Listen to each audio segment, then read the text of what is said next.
Time now for the Great Day Morning Mix. Okay, the John F. Kennedy Center for the Performing Arts has announced the 5 honorees who will receive the 45th Kennedy Center Honors for Lifetime Artistic Achievements. They include George Clooney, Amy Grant, Gladys Knight, U2, and educator Tania Leon. The annual Honors Gala will take place on December 4th, and Paramount Plus premium subscribers can actually stream it live, and then it will air here on WSA 9 at a later date. Streaming it live, that hasn't happened, but that's pretty incredible. But what a great group. Right. Again, to sit at a table with them and just, I mean, it's such an impressive group, and what an honor to be a part of it. Lots of names on there. U2 joining. U2, Amy Grant, the Christian singer. One of my favorites, Clooney. Of course. Mr. Clooney. Mr. Clooney himself. But I love that there's an educator in there as well, yes, and not just those that are on the screen. That is the one difference that I did notice. Yeah, so that'll be fun to watch. Okay, 7-time Grand Slam singles champ Venus Williams.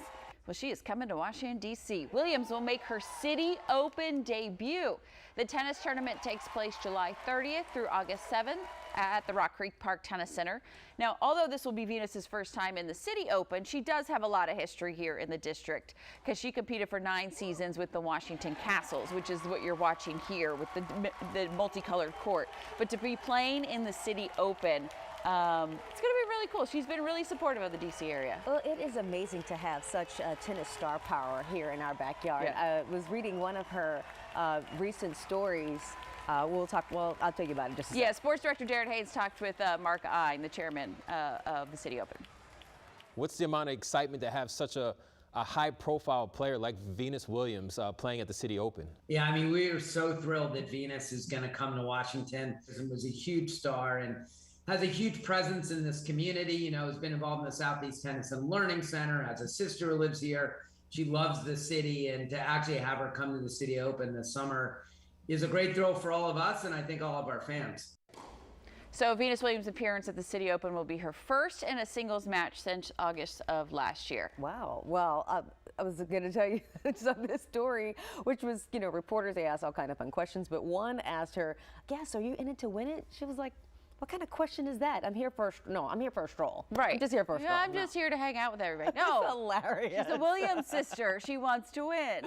She laughed it off, but yeah, silly questions there. All right, well, sticking with sports, a big congratulations goes out to Bethesda native Katie Ledecky. She's already known for her athletic prowess as an Olympic swimming champion, but last night she took home the Best Athlete in Women's Sports Award at the ESPYs. Now, when the acceptance trophy, she gave this message.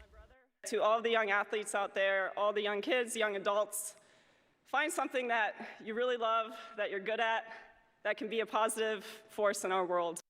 He's the reason why. Ledecky also thanked her parents and her brothers for getting her to start swimming in the first place. And you know, Kristen, unlike many other sports, this is one sport that can actually save your life. Yes, and she mentioned that, like, for encouraging parents to make sure that their kids can swim. It is a life skill to have. We love Ledecky here, right? I mean, she's an incredible human being, aside from being an incredible athlete.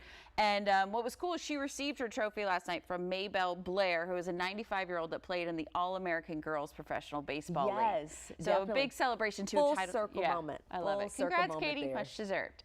A story about love, heartbreak, and lies, Miri. It gripped the college football world, and it is returning to us. Netflix is making a documentary series about former Notre Dame linebacker Monte Teo and his fake girlfriend. If you remember this, back in 2012, the football star told media outlets that his girlfriend had died of leukemia, but it was later revealed that he had been catfished by an acquaintance.